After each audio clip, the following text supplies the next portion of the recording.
Hello there, friends, Pages and Process community. Thanks for joining me today for this video where I will be taking you on a little drive throughout Los Angeles where you can see the freeway, the skyline, a bit of one of my daily commutes. I even take you through a car wash in a moment, which is one of my most delightful things to do. When I was a little girl, my dad used to tell me stories about when him and his cousin, as little boys, would sit in the back seat of his dad's car going through a car wash, and they would get into all sorts of ruckus and adventure and imagination. Imagining that all of the brushes and wipers and soap from the washing of the car were actually sea creatures after them. And they would say, look out, don't let them get you. So, as I drive with you through this car wash, this is the image and the memory that I think of, my father's image and memory of his childhood.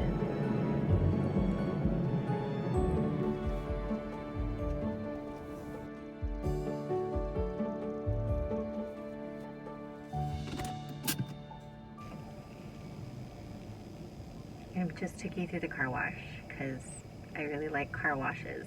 They make me happy, and maybe they'll make you happy too. Okay, time to clean.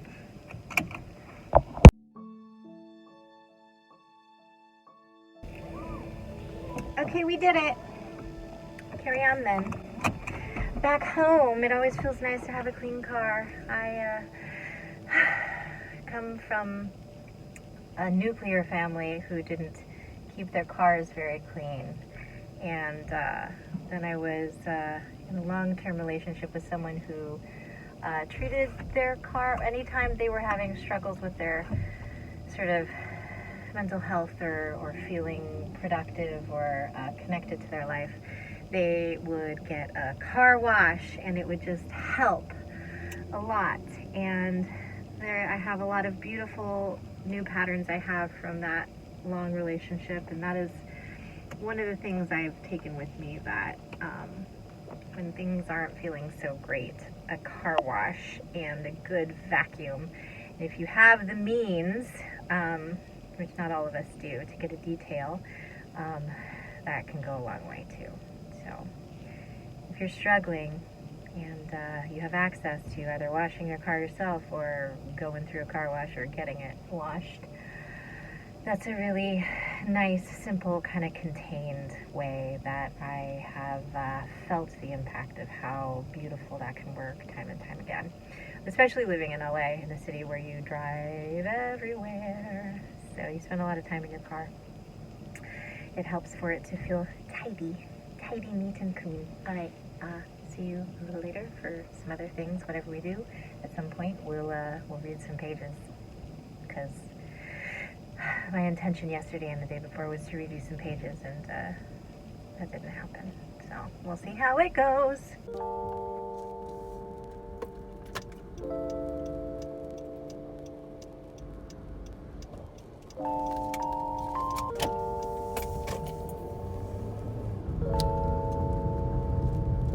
Here we go, back home.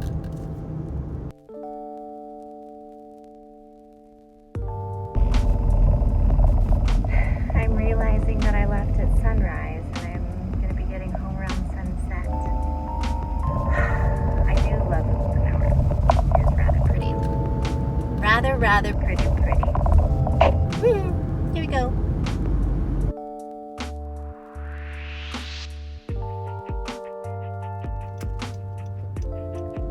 We're going to go across the cute bridge. Isn't that cute?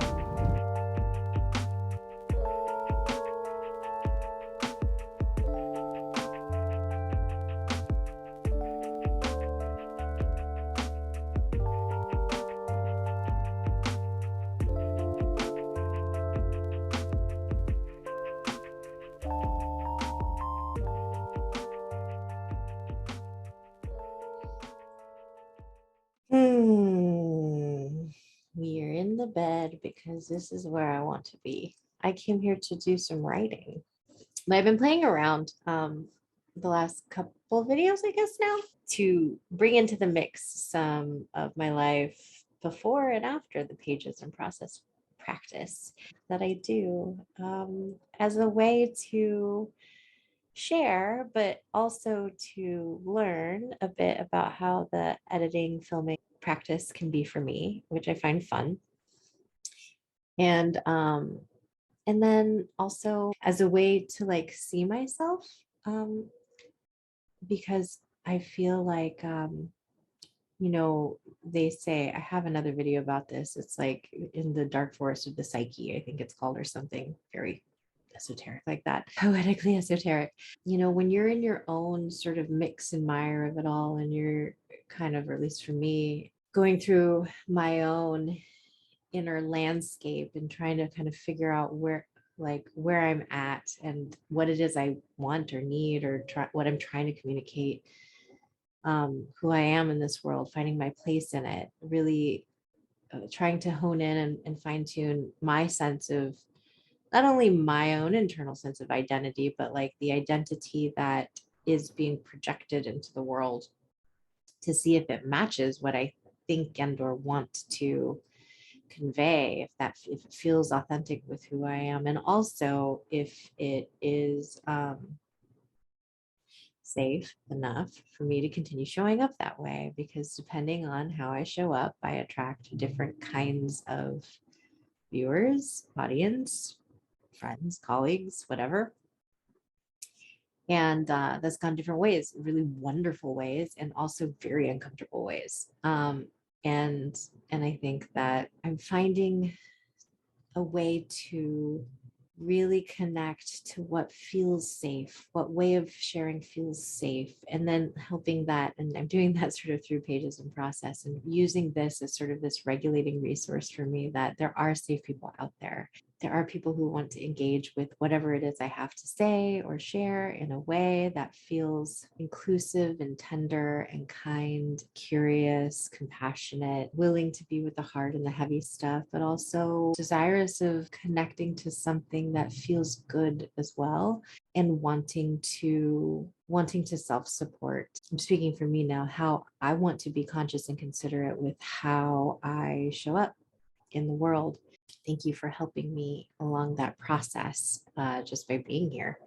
The camera is sort of like a co-regulation tool for me, and some of your kind responses, even just seeing who likes and watches my things when that comes up on Instagram. It's nice to get a sense of like, some of you, and seems to be connecting to the stuff I post on a kind of consistent basis. And it feels really new as someone who has a very like disorganized attachment style, and sort of this erratic sense of um, things coming and going, and not really being stable, clear, and consistent. Being consistent is hard for me. It's hard for me as an artist. It's hard for me as a human. I have to really try and push myself to be consistent. Once I make like a commitment that I can get into the pattern and process of showing up, then I tend to do pretty well. But the getting to that point, I have a lot of like anxious, avoidant kind of internal experience that crops up, and it's like I need an exit plan, or I need to know that that I'm not being relied on. And what's interesting about pages and process, right, is that like if I don't show up, I don't show up. No one's relying on me. And that's been actually a really important thing that I've shifted recently within the last like month or two, because I was doing a Patreon. I think it's still like you can still sign up for it, but I don't have any patrons, and I haven't been posting because I have no patrons. I started to get really like frustrated. If you watched in another video, you may know this already, but I took all of the writing sessions I was doing. I was trying to do like once a week writing sessions in the Patreon, pre-recorded, where we just sit and we write together, and we integrate, do a little like somatic attunement, breathing, and then go from there. And then, and then, and then, it had been like 10 or 11 months, and I had two patrons that came in and out after a couple months, and no one else. And I didn't want to keep doing it for no one. So now, if you're watching this on YouTube, you can go. I had made a playlist of all my writing sessions, so you can find that on my channel. And if you want to check out some of the writing sessions and watch some and write with me and let me know if you liked it, that would be fun. If you'd like to post in the comments an excerpt from some of your pages and let me know what came out in your pages, that would also be fun. And then for today, I'm gonna write. I'm gonna write.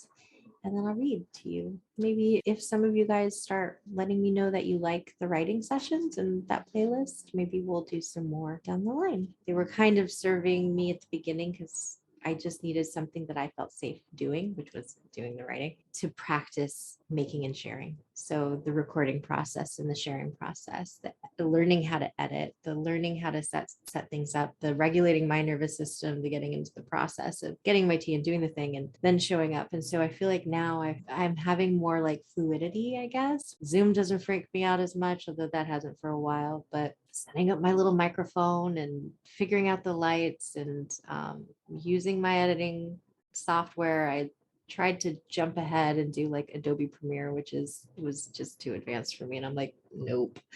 So I went back and I'm just using iMovie and I'm learning how to use it better than I knew how to use it, instead of trying to get really challenging software and then learn that. I have a tendency to jump ahead and try to do the harder thing, the hardest thing first, instead of like taking my time and building up skills and then transitioning once like it's time. That's a pattern that I have in my life. Anyways, I'm gonna write. I'll probably speed it up and or cut some of it out, and then I'll come back and read it. Here we go.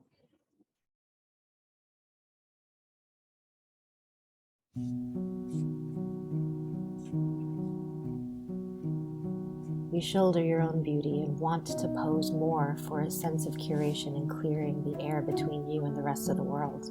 There is a space here you are learning to honor and recognize in yourself. You don't need any more empathy. You have that in great measure. You practice boundaries instead, and clarity of space as a way of generating identity and a type of love that really feels freshest above ground and at the surface levels, so that the elements have room to play, to explore in the space between you and them, between the passages. That's where you will grow, that's where you will glow, and so you must go. Be love. I am aligning my energies to pour through a certain direction. It is okay to try. It is okay to learn. It is okay to pace things. I am safe in my body. I am safe with my heart. I am at home in my life. There is a lot to uncover and more forward form, an unearthing and a burial, simultaneous emergence and return to the earth in quiet. You can do this. I know you can. You have so much of your heart involved in the way you lead your life, and you are learning to have an adept command of your own projection into the ethers of who you are and what aspects of yourself you are wishing to share in more public ways. There are many stories you have told yourself, and you are learning new endings, following into different types of beginnings. You recover your own sense of cognitive orientation and feel the pain of past patterns and former ways of identifying within the world. You care, and that's okay. You recognize your presence as potent and powerful. It is important to own yourself and to be intentional with the impact that you make. String behind certain cloths for shading the eyes from your full life if need be. You do not need to share all of who you are with everyone. You get to decide. Filter your sense of self and keep fine-tuning your core value and heart-centered integrity. You are already home in yourself. Now just keep showing up and practice your craft with the way you cultivate your life.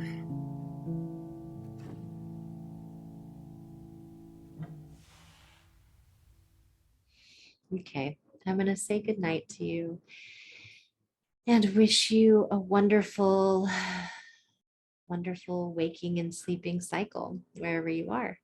And I'll see you next time. You get tired because you spin in your head a lot. I like that your mind works so quickly. I also like that you care about things very deeply. Yet, I wonder, what would happen if we just tried? without overthinking. I feel healing here.